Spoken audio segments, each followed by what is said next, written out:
सभी को मैं Navneet Gautam classes of physics में आप सभी का स्वागत करता हूं। तो आज हम पढ़ने वाले हैं जो थर्ड यूनिट है आपकी motion under central forces planets and satellites. तो उसका लेक्चर आज हम लेते हैं। देखो एक क्वेश्चन उसका मैंने आपको कराया था two body problem last lecture में, तो वो क्वेश्चन आपने बहुत अच्छे से तैयार कर लिया होगा और सभी चीज़ें आप अच्छे से तैयार करते हुए चल रहे होंगे। आइए देखते हैं देखो ये क्वेश्चन भी आपका सेंट्रल फोर्स से रिलेटेड ही है। तो देखो what are relative and centre of mass coordinates. तो रिलेटिव कोऑर्डिनेट्स क्या होते हैं, सेंटर ऑफ मास कोऑर्डिनेट्स क्या होते हैं, वो आपको बताना है। और आगे कहा, ठीक है, कोऑर्डिनेट्स तो आप समझते हैं ना, निर्देशांक बोलते हैं हिंदी में, ठीक है। और रिलेटिव का अर्थ होता है यानी रिलेटिविटी, यानी एक तरीके से आपेक्षिकता, तो इसे हिंदी में बोलेंगे आपेक्षिक निर्देशांक।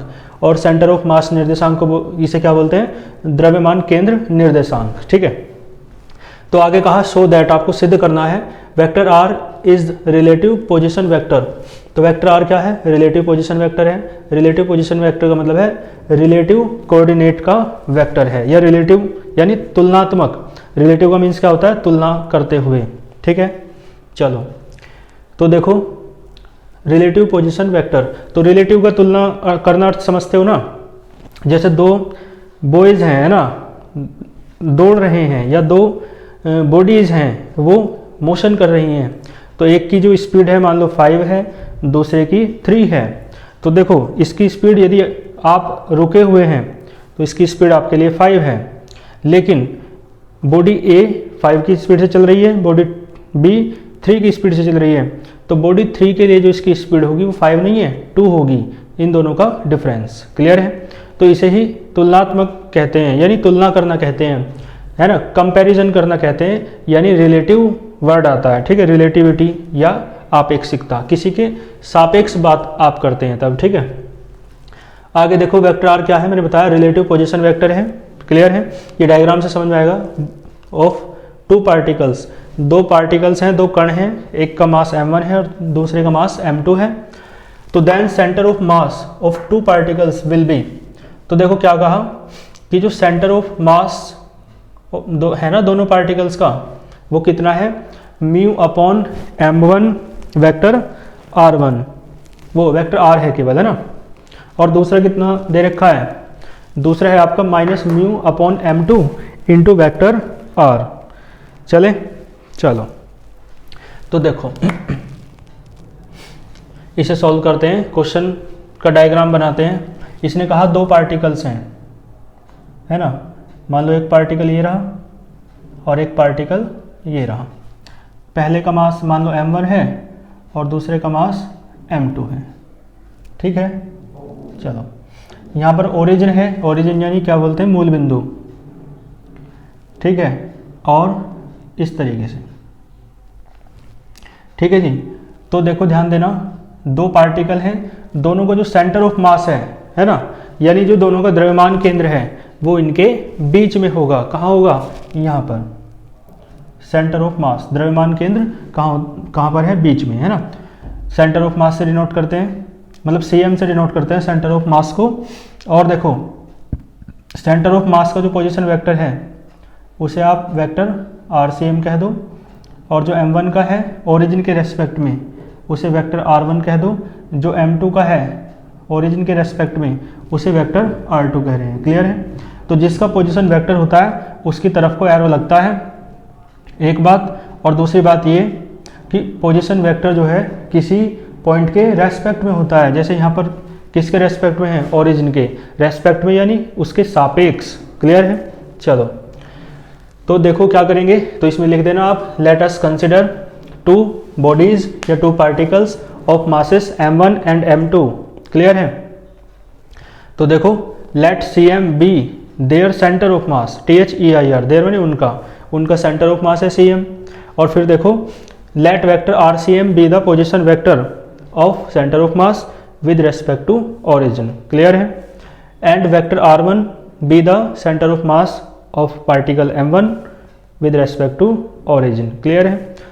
Vector r2 be the position vector, यानी स्थिति सदिश है of M2 with respect to origin, मूल बिंदु के सापेक्ष। क्लियर है? तो इतनी बातें आपको लैंग्वेज में लिख देनी है और बाकी क्या करना है, चलते हैं आगे। देखो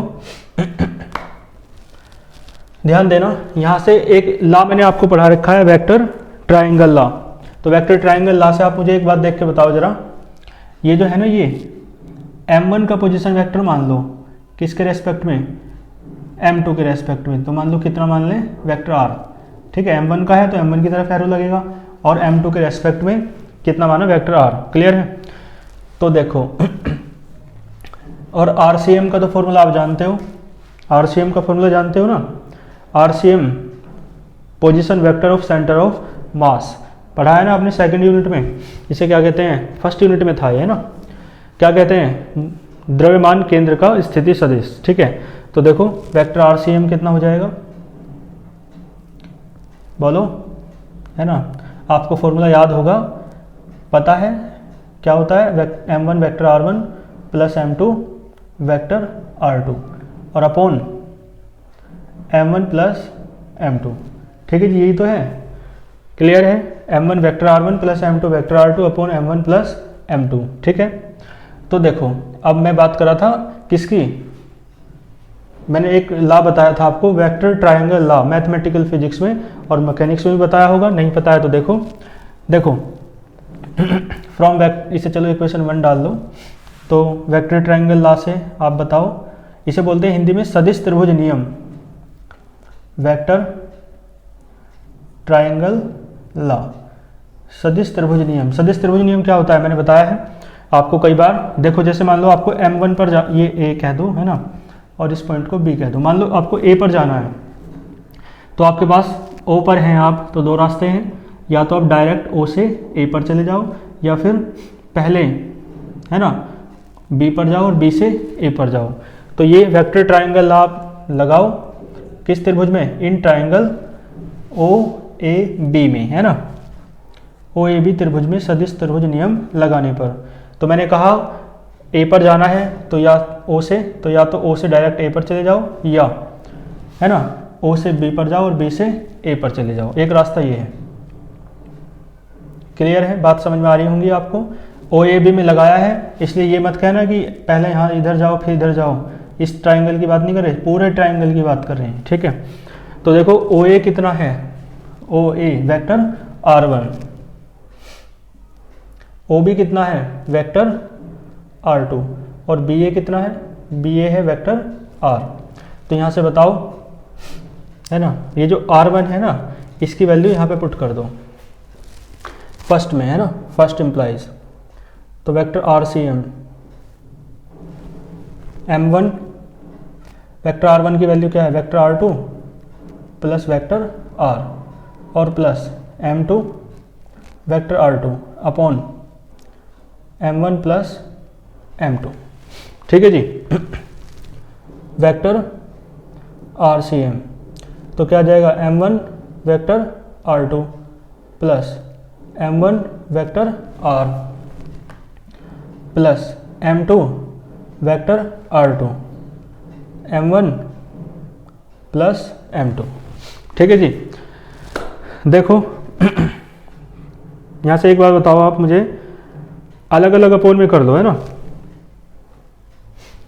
देखो यहाँ से R2 कॉमन ले लो पहले, लेकिन है ना, तो इधर देखो, तो वेक्टर RCM बराबर इन दोनों में से वेक्टर R2 कॉमन लोगे तो क्या बचेगा, M1 plus M2 vector R2, M1 plus M2 vector R2, और प्लस में क्या बचा, प्लस में क्या बच रहा है, M1 वेक्टर R, और अपोन में क्या बच रहा है,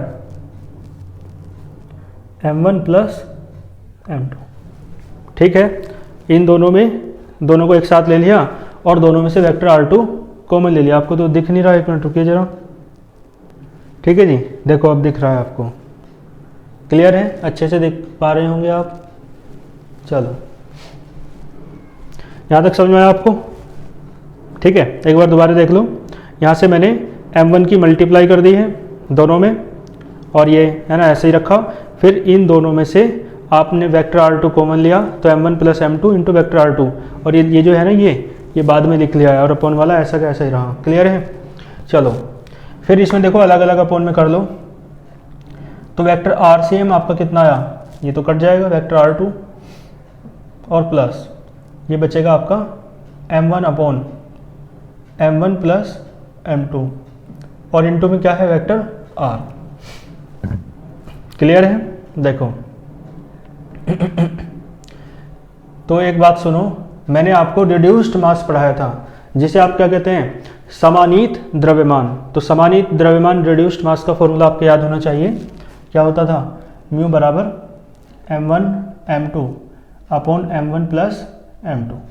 ठीक है, तो यहाँ से देखो, हाँ ये m2 है दूसरे वाला,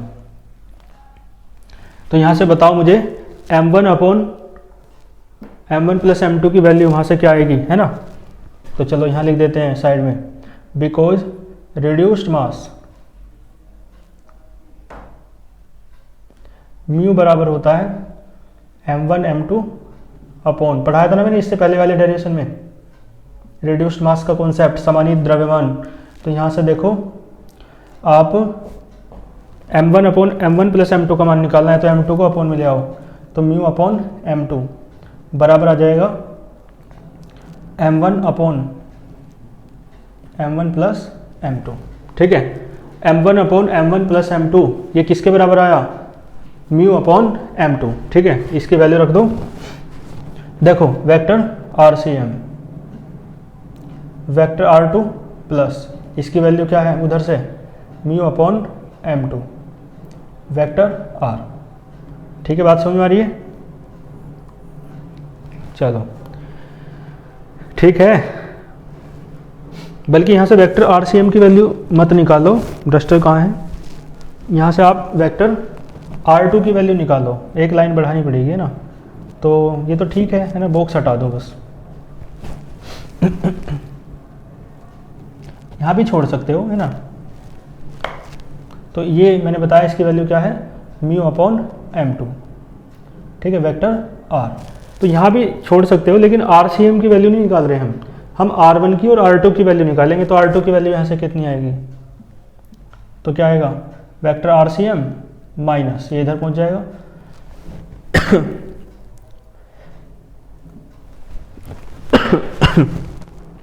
क्लियर है? चलो ठीक है जी।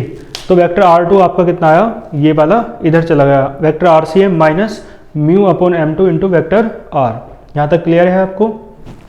अब देखो जैसे R2 निकाला ठीक वैसे ही आप R1 निकाल सकते हैं। क्लियर है ना?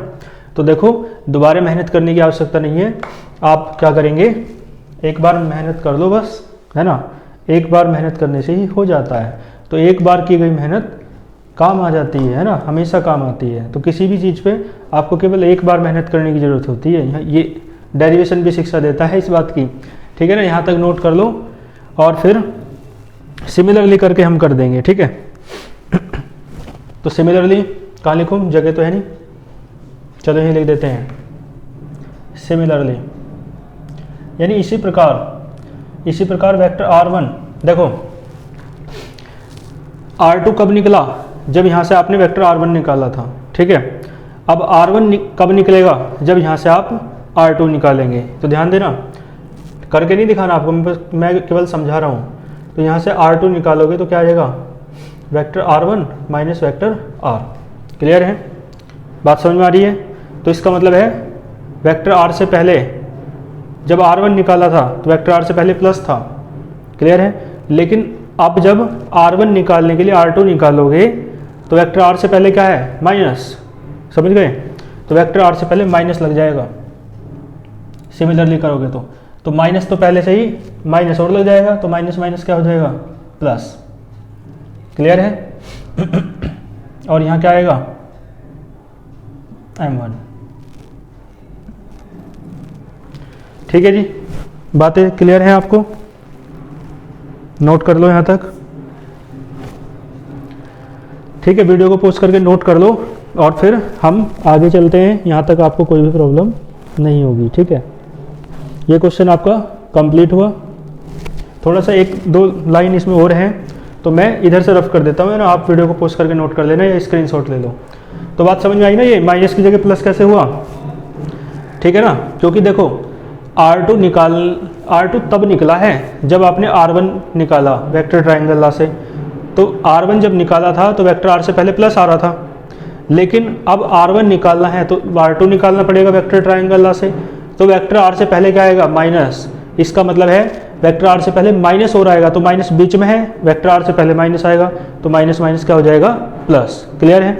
और देखो RCM ऐसा कैसे रहा, R2 की जगह R1 निकाल रहे हैं, तो म्यू वेक्टर R सेम रहेंगे, लेकिन वहाँ M2 था, अब यहाँ क्या जाएगा, M1। ठीक है, यहाँ तक आपको क्लियर होगा सब कुछ। ठीक है, तो इसके नीचे आप लिख देना, देखो ये है सेंटर ऑफ मास कोऑर्डिनेट है ना, centre of mass position vector है, पोजीशन वेक्टर से ही कोऑर्डिनेट बनते हैं। ठीक है, तो ये तो है सेंटर ऑफ मास कोऑर्डिनेट, और ये जो R1 है ना और R2 है, ये हैं रिलेटिव कोऑर्डिनेट्स। तो नीचे लिख देना, these equations are the relation between centre of mass coordinates and relative coordinates. Clear है। तो देखो इसमें एक दो लाइन और लिख लो, एक स्पेशल केस क्या, मैं आपको बता दूं, मैं डायग्राम तो रफ ही कर रहा था। यहाँ पर सेंटर ऑफ मास है, तो देखो यदि ये मूल बिंदु जो है, ओरिजिन जो है, ये कहाँ पर हो, सेंटर ऑफ मास पर, तो ये जो RCM है ये कितना हो जाएगा, यदि आप इसे उठा के यहाँ पर ले आओगे तो देखियो धीरे धीरे जैसे पास ला रहे हो तो RCM घटता जा रहा है, और उठाकर यदि आप सेंटर ऑफ मास पर रख देंगे इसे, यानी ओरिजिन कहाँ हो जाए सिचुएटेड, सेंटर ऑफ मास पर, तो आप पाएंगे कि RCM कितना हो जाएगा, 0। ठीक है, तो मैं यही बात आपसे कहना चाह रहा हूँ कि यदि ओरिजिन कहाँ सिचुएटेड हो, सेंटर ऑफ मास पर। ठीक है, तो आप लिखो if origin is situated at center of mass। ठीक है, if origin is situated at center of mass, यदि मूल बिंदु द्रव्यमान केंद्र पर स्थित हो। क्लियर है। तो मैंने बताया आपसे कि वेक्टर RCM जो है वो कितना हो जाएगा, 0 हो जाएगा। तो आप यहाँ पर भी और यहाँ पर भी दोनों जगह क्या रखेंगे, वेक्टर RCM 0। तो देखो R2 कितना आ जाएगा, ये तो 0 हो जाएगा, केवल बचेगा माइनस का mu upon M2 vector R। और इसी प्रकार आप बताएं वेक्टर R1 कितना बचेगा, RCM 0, तो mu upon M1 vector R। बताओ जी। ठीक है, यही तो सिद्ध करना था। इसने कहा था then centre of mass of two particles will be equal to, ठीक है, इतना और इतने के बराबर ये आपको कोऑर्डिनेट्स लाने थे। क्लियर है। तो ये क्वेश्चन आपका प्रूफ हुआ।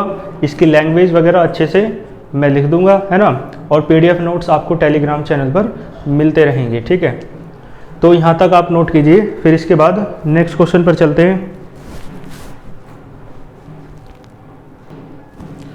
आइए एक नेक्स्ट टॉपिक करते हैं। हेडिंग डालें आप उपग्रह में भारहीनता, इंग्लिश में कहेंगे वेटलेसनेस। भारहीनता यानी वेटलेसनेस। क्लियर है। भारहीन यानी वेटलेस, और ता यानी, समझ रहे हैं ना आप नेस आता है ता के लिए, तो हेडिंग क्या हो जाएगी, वेटलेसनेस। WEIGHT वेट होता है। ठीक है, वेट यानी भार, और हम कह रहे हैं भारहीन तो वेटलेस, और मैंने कहा ता तो ता के लिए क्या आता है, नेस। क्लियर है। तो वेटलेसनेस हेडिंग हो जाएगी आपकी वेटलेसनेस इन सैटेलाइट। ठीक है, यानी उपग्रह में भारहीनता। क्लियर है, ये आसान टॉपिक है, कोई चिंता वाली बात नहीं है, ध्यान दो। उपग्रह में भारहीनता, वेटलेसनेस इन सैटेलाइट, इसका मतलब ये है कि कोई भी सैटेलाइट होता है, कोई भी उपग्रह होता है, कृत्रिम उपग्रह। क्लियर है। तो उसमें कोई भी पार्टिकल रखा होता है तो उस पर कोई भी फोर्स नहीं लगता है, उसका कोई भी वेट नहीं होता है। ठीक है, यानी उस पार्टिकल पर लगने वाले जो सभी फोर्सेस हैं वो 0 होते हैं। क्लियर है। उपग्रह पर यदि कोई व्यक्ति भी है तो उसका भी वेट कितना होगा, 0 होगा। उपग्रह में कोई वस्तु है उसका भी वेट कितना होगा, 0 होगा। क्लियर है। तो इसका मतलब है सैटेलाइट पर वेटलेसनेस होती है, भारहीनता होती है, भार नहीं होता है, वेट नहीं होता है। ठीक है, आइए प्रूफ करते हैं इसे। देखो अपनी अर्थ की ही बात कर लेते हैं, है ना। अपनी अर्थ की बात कर लेते हैं। क्लियर है, यानी अपनी पृथ्वी की। ठीक है जी। देखो अर्थ की जो रेडियस है वो आर ई मानते हैं, मास कितना मानते हैं, एम ई। तो रेडियस आर ई है और मास कितना है, एम ई।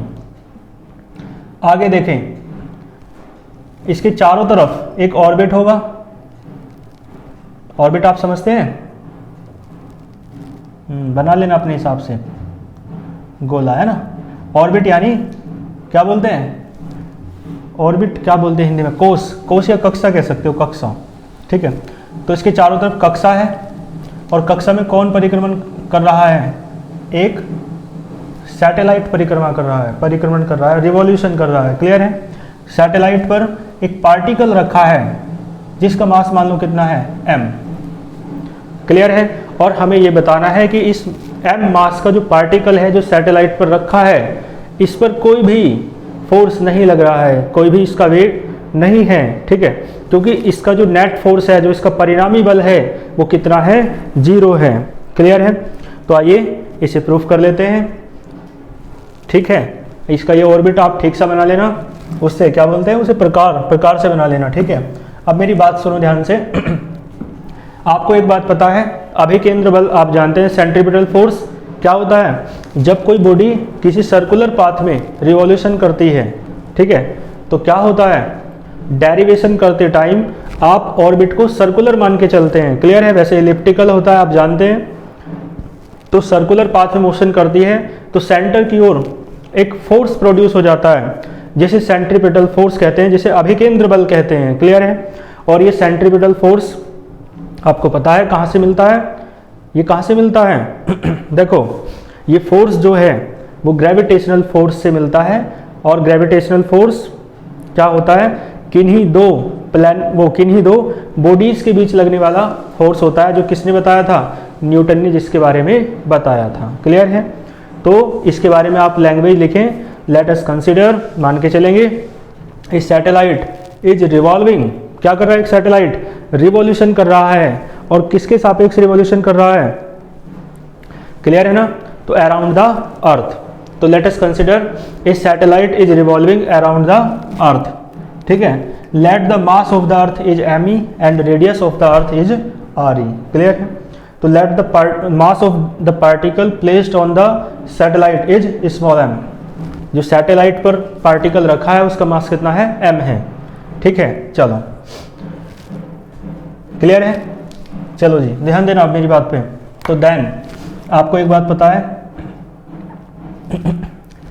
मैंने बताया सेंट्रीपिटल फोर्स किसके बराबर होता है, सेंट्रीपिटल यानी अभिकेंद्र बल जो है, सेंट्रीपिटल फोर्स वो किसके बराबर है, ग्रेविटेशनल फोर्स के,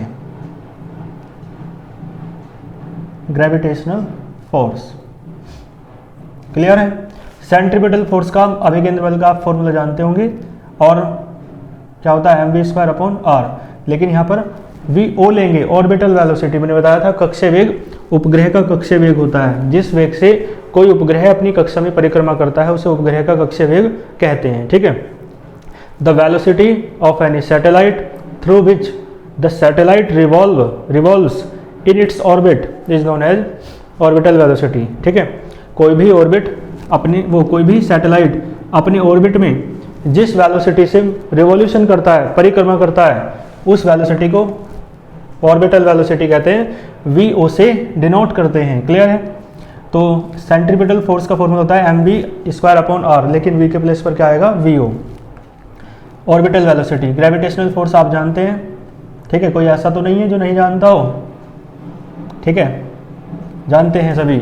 और ये जो रेडियस है, रेडियस ऑर्बिट की, वो कितनी है, स्मॉल r। क्लियर है।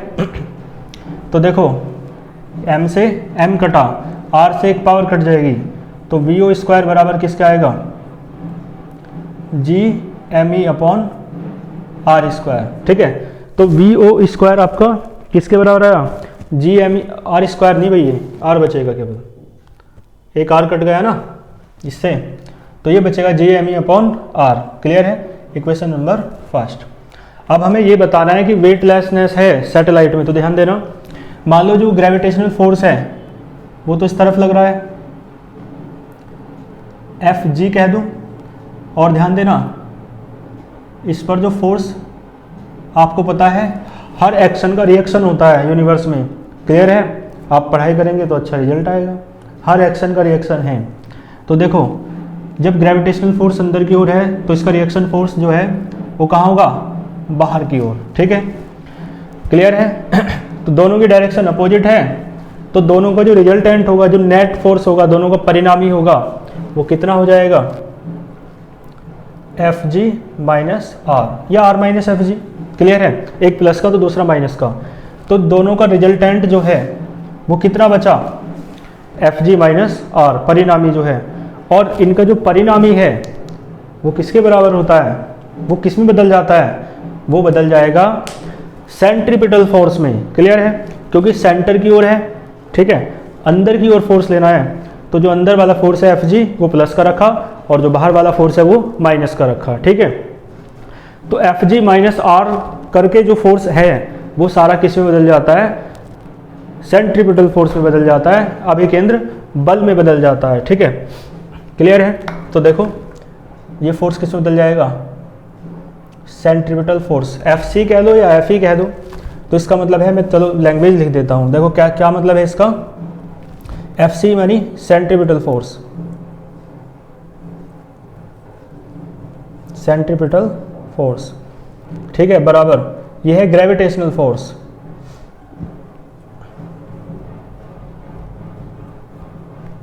ग्रेविटेशनल फोर्स, और ये क्या है, ये है reaction force.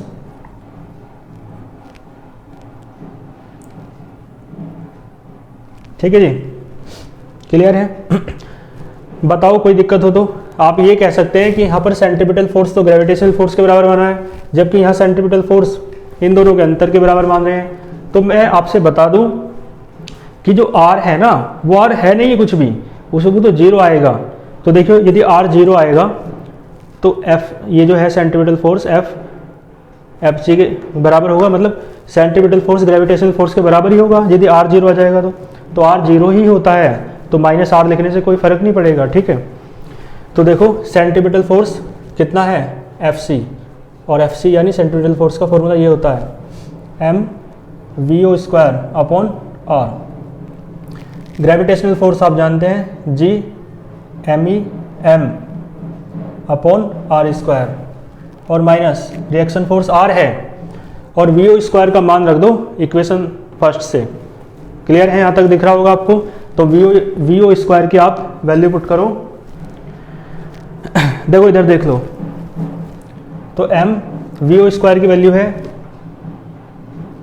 M upon R अलग रखो, G M E upon R, ठीक है, और बराबर ये हो जाएगा G M E M upon R square minus capital R, तो ये बचेगा G M E M upon R square, और ये बराबर G M E M upon R square और माइनस आर, इससे ये कटा, आर को इधर ले आओ, आर बराबर जीरो। ठीक है, तो आर का मतलब ये है कि उसका जो फोर्स है इस पार्टिकल पर लगने वाला वो कितना है, जीरो है। क्लियर है, वो कितना है, जीरो। तो इसका मतलब है जो फोर्स होता है किसी सैटेलाइट पर रखे पार्टिकल का वो कितना होता है, जीरो होता है। तो नेट फोर्स हमेशा कितना होता है, जीरो होता है, यानी उस पर कोई भी वेट नहीं होता। वेट भी तो एक फोर्स है ना, तो जब सभी प्रकार के फोर्स जीरो हैं तो वेट भी नहीं होगा। ठीक है, तो इसके नीचे लिख देना hence a particle placed on the satellite, है ना, behaves as a weightless particle. Clear है, किसकी तरह व्यवहार करता है, वेटलेस पार्टिकल की तरह बिहेव करता है। ठीक है, तो यहाँ तक नोट कीजिए। तो इसे कहते हैं वेटलेसनेस स्टेट ऑफ सैटेलाइट। तो नीचे लिख सकते हो इट इज द वेटलेसनेस, है ना, स्टेट ऑफ सैटेलाइट। यानी उपग्रह की भारहीनता वाली स्थिति है। क्लियर है? वेटलेस पोजीशन वो कंडीशन है किसकी? सैटेलाइट की। सैटेलाइट में क्या होता है? भारहीनता होती है, यानी उस पर कोई भी फोर्स नहीं लगता है उस पर रखे पार्टिकल पर। ठीक है, तो यहाँ तक नोट कीजिए। चलते हैं फिर आगे।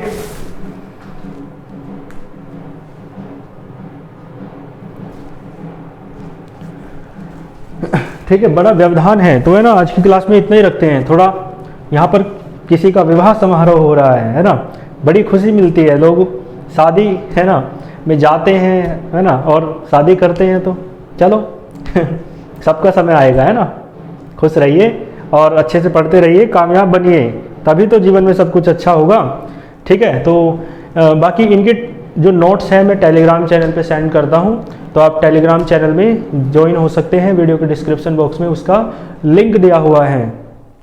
और आप यदि पेड बैच में ज्वाइन होना चाहते हैं तो वीडियो के डिस्क्रिप्शन बॉक्स में व्हाट्सएप नंबर दिया हुआ है, वहाँ से संपर्क कर सकते हैं।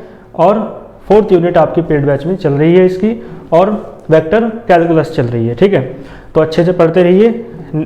इस यूनिट को हम जल्दी से कंप्लीट करेंगे, 2-4 लेक्चर में ये यूनिट कंप्लीट हो जाएगी। ठीक है, मिलते हैं नेक्स्ट लेक्चर में। All the very best.